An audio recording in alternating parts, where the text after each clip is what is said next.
that young, that rich, that fast now? The movie fame? Anything. You know, I'll tell you, I would not, it's hard to be famous even now with all that stuff, but to be in the situation we were, with all the social media that exists right now, ain't no way. I would have hated it. I would have hated it. I mean, I don't participate very much in the social media now. I look at these people like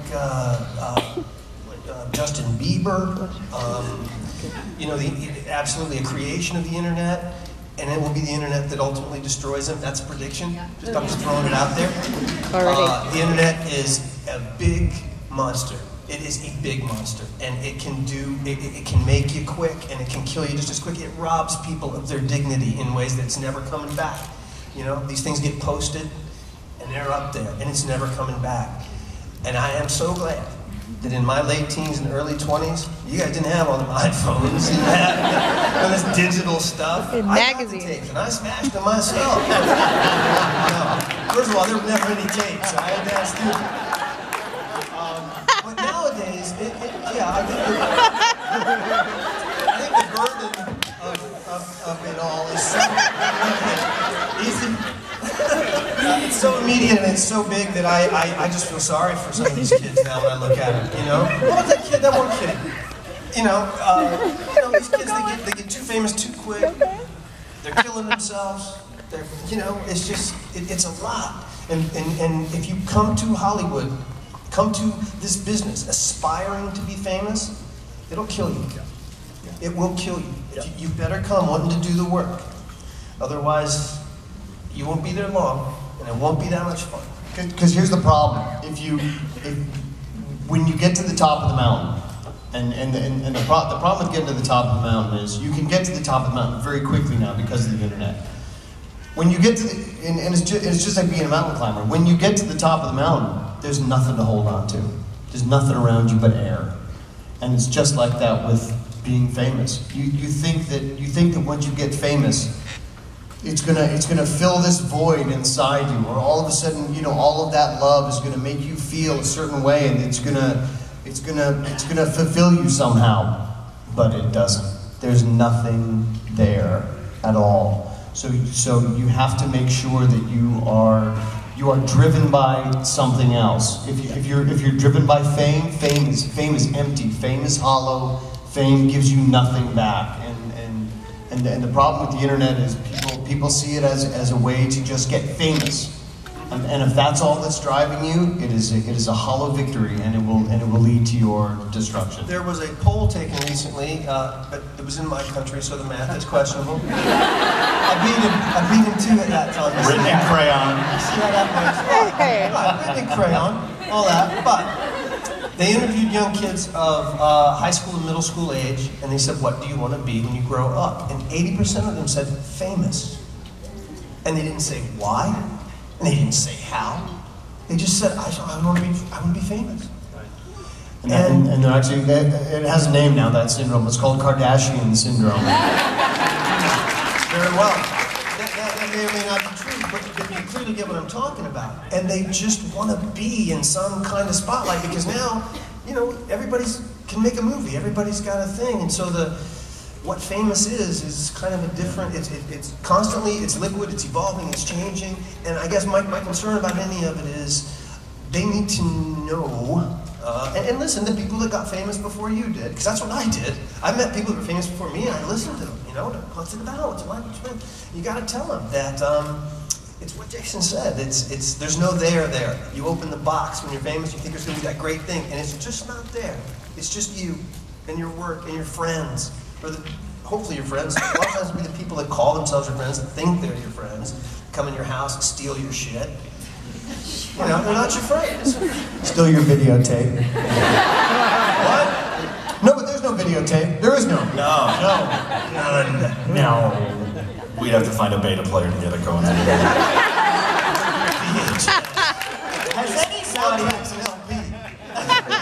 Has anybody ever walked up with just a giant pile of money to try and get the old gang back together for a special? And how many times have you guys said They did. Old Navy did that last year.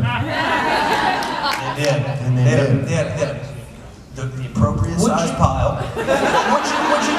Would you do a one-off? If the money was, or is it about the money? What would it? Like, what would it? Let me ask you, because I really this is one of my favorite things about doing these things. Let me take the temperature of this room. If I delivered to you guys a 90210 feature film with the original cast, how many people would go to the theater and see that? I'm looking at about a fifth of this audience. So that's 20%. That tells me something. That tells me something. Yeah. You know, it's got to be, we've sort of all got to the point now where it's got to be the right thing. We want to act together. We don't want to sit up here on a big long thing like this. I mean, you know, again, we'll do it, but we like to work with each other. So we'd like to try to find something like that. And, you know, I'm kicking it around. Did you guys watch Sharknado? Okay. I need to admit one thing to you. I've never seen Sharknado, but from now on, instead of saying Sharknado, that's it. It's the hand signal for Sharknado. I'm hearing compared friends. I think you know. Yeah. I didn't see Sharknado yet. I think we are both somewhat culpable in the whole Sharknado phenomenon, though, because independent of each other, we are both responsible for the fact that Ian decided to do that movie. Because Ian had a lunch with both of us independently, and he was like, and he was saying, "Oh man, you know, Sci-Fi offered me this movie. It's really bad." but I, you know, I'm kind of feeling like, and I was like, "Dude, you got to do that movie. Do that movie, man!" Like, because I just sat through a marathon of Octoshark and Malibu Shark Attack and Sharktopus. You know, tell them the full truth here. The full truth. Did you guys see The Lone Ranger this summer, right? Big, gigantic. Okay. Sharknado. You're the only one. Sharknado was to be a Johnny Depp vehicle. And they got hung up in production on The Lone Ranger. They knew it was going to go over. They weren't going to get Johnny. And they thought, well, who else? Who can do this? Ian's here. My brother. That's right. So, and that's how it works a lot of times in Hollywood. You're not the first choice for the part. Sometimes they want another guy. He's off, you know, playing an Indian. And they got Ian. And I'm going to tell you what. Just from what I have seen of Sharknado, if you find yourself outside and it's raining big ass sharks, that's the brother you want with a chainsaw. Yeah.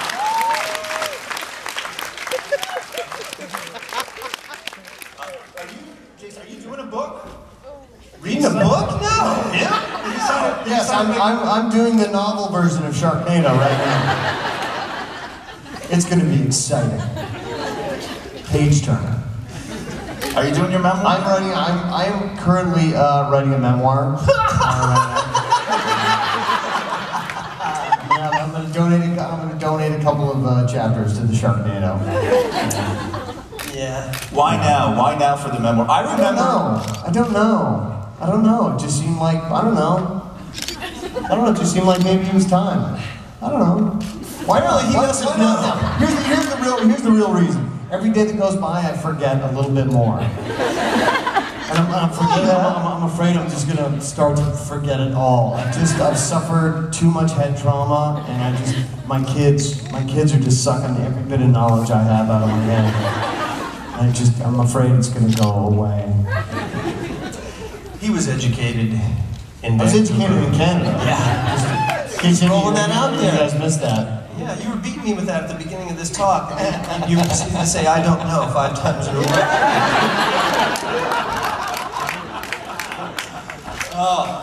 But you know, it's funny, because we talked about that the other night. We were on our way, we went to a movie together. A friend of ours had a screening, and Jason and I and his lovely wife, we went.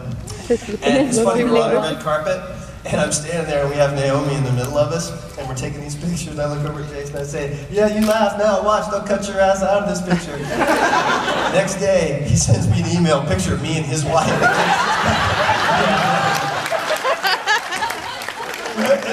And we were laughing. We knew at the time it was happening. This is what's going to happen. Laughing at the time. Of course, so there's Luke and my wife, and then next to it there's a picture of me and my wife. I was like, what? It's ridiculous. Yeah. And they're so lazy. Yeah. The media. So, It was funny though. Of course, that was the American media. That's all I'm saying. TMZ. That's what we do. Jesus. How much? We know that Brandon played hockey on the show. Was that all you? Did you make an effort to bring a little bit of Canada to 90210 when you started off on that show? You know what? I didn't have to. They were looking to bring Canada to 90210. They were, you know, like if you look at how many Canadian actors cycled through that show, it was, you know, they literally. If actors came through that casting office, they would say, "Oh, where are you from? Oh, you're from Vancouver? Oh, you're one of Jason's buddies? Great, you're cast. On the wardrobe." It was ridiculous. Yeah, it doesn't work that way if you're an American actor up here in Canada. You guys know about that, right? Or you don't? You guys, the actors union here is kind of like public welfare. Yeah, it is. If you come to Canada as an American producer, you can only bring like one American actor, and for every American actor, you have to hire, you know, these other Canadian ones. And I'm just saying, it doesn't work that way. You know, it doesn't work for me to come up here and work in Canada like that. So, Canadian actors have a bit of an advantage. I want to say to all you young actors in this room that feel like you got to go to Hollywood, don't. Go to Vancouver. You get there faster. You'll actually get to Hollywood faster if you go through Vancouver. You learned it here. When's the last time you watched an episode of 90210?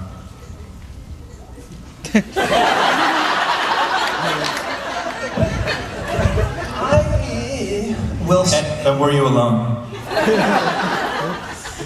Not like that, dude. I walked in and my kids had an episode on the TV. Which episode was it? We were at the Walsh House. It was the one where I was. Oh, that narrows it down. Yeah. I'm gonna tell you, we were in the back. I was working on my car. I was underneath the car. You went out to do something. I roll out from under the car. I look up. I see Shan, one of them kind of deals. And my son's like, "Look at you, Dad." That's all he said. It's so funny. My son, he goes, "Look at you, Dad." Swift. Maybe the saddest story I've heard in a week. It's funny.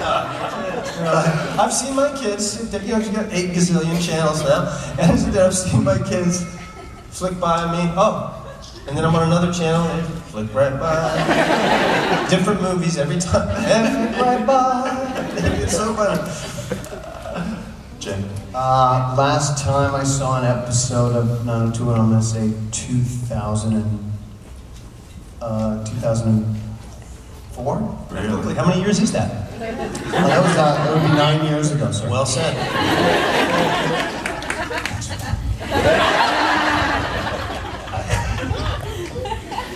Yeah, but you know, when Jay directed a lot of the episodes, and you'd have to watch them if you directed them. And so I think you've probably seen more of that. Did you ever get sick of seeing yourselves when you guys were on the covers of everything, and you couldn't turn on the station without seeing you, or couldn't look at a magazine without seeing your face? Did you ever get sick of you? Yeah. Oh, I got sick of him. Yeah. I got sick of seeing his act. I got really sick of seeing him. You know, with the exception of Rolling Stone, which I went and bought 5 copies for my mother, as you are instructed to do in the song. I didn't, you know, my sister, I think, has a collection of all the stuff, and I just never really paid that much attention to it because, like when you shoot a magazine cover, you got to do that on a Saturday or a Sunday, and you're back to work on a Monday, and you worked all night Friday. So I hate when they'd say, "Hey, they want you for the cover." I'd be like, "No, God, really? I wanted to sleep on Saturday." And they're like, "No, you got to shoot pictures for 8 hours." Like, oh my God! So after a while, I was just like, "No, get somebody else for the cover, please. Yeah. Go." But you can't buy into it because you start to think, "Wow, I look good on the cover of that magazine, man. Well, I must be something. I must be somebody," and that's death. Where's the dolls? You guys have the collection still, right? I've seen a couple today. Yeah, I've seen a couple of action figures. Yeah? Today. We prefer to call them action. Sorry. Did I say dolls? Oh my God, I can't believe I said dolls. No, and I said when they, I remember Jason and I were in the producer's office and we were absolutely furious that they made these dolls without the Kung Fu grip. You know, G.I. Joe. I said, if I'm gonna have an action figure, that thing's got to have a Kung Fu grip. They didn't do it. I was pissed about that. You don't own one? There's not one buried in your house somewhere? phone. I got one. Oh, okay. Oh yeah. I'm not gonna lie about that. I got someone gave my daughter one. We kept it. Yeah. It's up in her closet in the box. I used to have one. I don't have it anymore. I don't know what happened to A it. Dylan doll? We'll get you one. Get you one, brother. Thanks, buddy. No, maybe I'll ask Santa for one this year. Don't show me your stamp. Oh, yeah. Bust out the stamp, you You know? know, we got these stamps today. We just found From out Darren Martin. Is Darren here? Darren, There he is. Darren Martin. Ladies and Darren Martin brought us gentlemen, these rock and roll stamps machine Darren Martin. from the Republic of It's written in the French. Trouble with Ivory Coast. But because I was educated here in Canada. Canada. That's why he's having trouble with the French. I'm like, Je parle français, mon ami. Je suis canadien. Hey. mais je parle plus français que toi. C'est ça. Oh, get it on. Hey, Hulk Hogan arm wrestled the mayor this morning. Bring it on! As you guys can tell, we didn't have any fun together working on our show. So it's from the Ivory Coast, and they released these stamps with my face, Luke's face. Turn it around. They were 200 francs. I'm sure they're not gonna be able to see it. No. Although they do have super sight powers because they're Canadians. They eat their vegetables and carrots because they're Canadian. I'm a New Yorker. Children. No, that's the American. Sorry. We eat our young. Because eating poutine gives you super sight powers. Yeah. But anyway, we just found out today, you were talking about the different things, the dolls and the action figures and whatnot. We just found out today they made us into a postage stamp in this country. Country that I have only recently heard of, never been to.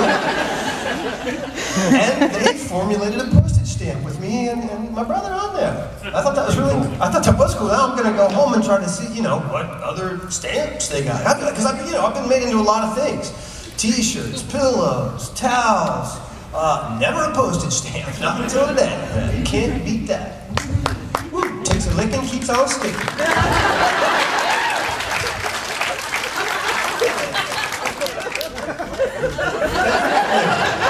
Before we wrap up, what's the Impressed with yourself. That's how we do that.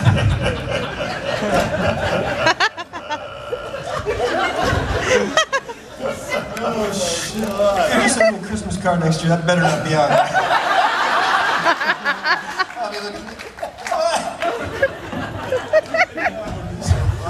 Is this not what you kind of hoped it would be with these two guys, though, right? Yeah, you guys having fun? Because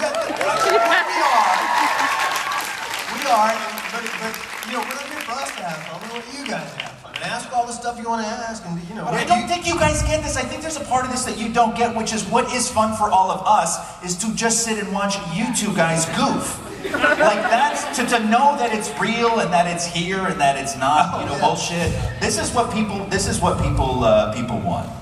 Well, good, because to tell you the truth, what you're seeing right here, it's always been like this with us, and we always... it's just how it goes. We always had a great time, and we always... The camaraderie that you always saw with us on film, and the camaraderie that you saw with all of us on film was always genuine, and we always had a lot of love between all of us on set, and we always had a genuine good time. And not just those actors, but the crew, too. We were inclusive of that. I still see members of the crew. They come to my house. I've had Ross and Randolph over this year. I still have... That was just such a special experience for all of us, actors and crew, that we've all stayed in touch. And I think that they, the feelings that we all had on set, I think a lot of that, although it's a very intangible thing, I think a lot of that feeling comes through it comes through the television in a way. It's strange, but you can tell when you watch a show and when it's really cold and there's no emotional attachment between the people. They're all just sort of walking around and hitting their marks and saying their dialogue. You can feel it. It feels cold, and it feels... I noticed today when I'm looking at some of the pictures people were bringing up, and they have all these, cast photos of us. And it's great because we're all touching each other. I got my hands in Jenny's pocket, and Shannon's got, we didn't care. We were just a big, young group of people, and we were hanging on to each other for dear life. And you can see it in the photos. It's Yeah. You're like, whose hand is that? And you gotta follow the art. Oh, that's Brian. Why does Brian have his hand in my front pocket? Is that a roll of quarters in his hand? No, it's not. Happy to see you, bud. But yeah, we were all very, Yeah, it was just a great thing. Because I've been on shows it's not like that. He's been on shows where it's not like that, and we try to make it like that. Yeah, it was a special time, and we all enjoyed our time together. That's for sure. What when you started making money, what was the one thing you guys pissed it away on first, or pissed a little bit of it away on first? I got a tattoo. No. I bought my first and only ever new pickup truck. You bought a pickup truck? Bought a pickup truck, man, big black one, F-350 Ford, 4-wheel drive. Wasn't really thinking about the gas prices of today when I bought that truck 25 years ago, but I did, man. I was very excited. I'd never had a new vehicle, ever. And it was about the third season. I thought, I'm getting me a new one, man. I'm going to do it. I was driving that Datsun, I was driving that blue Datsun truck. And I came to work one day, and I was getting off the freeway, and I downshifted, and the gear shift came off in my hand. I said, I'm buying a new goddamn truck. I'm going to buy a new truck, and I did. I went and bought a new, brand new vehicle. It's the only time I've ever done that. I still haven't bought a new car since. Wow. Yeah. I just kept buying houses. I can afford a truck.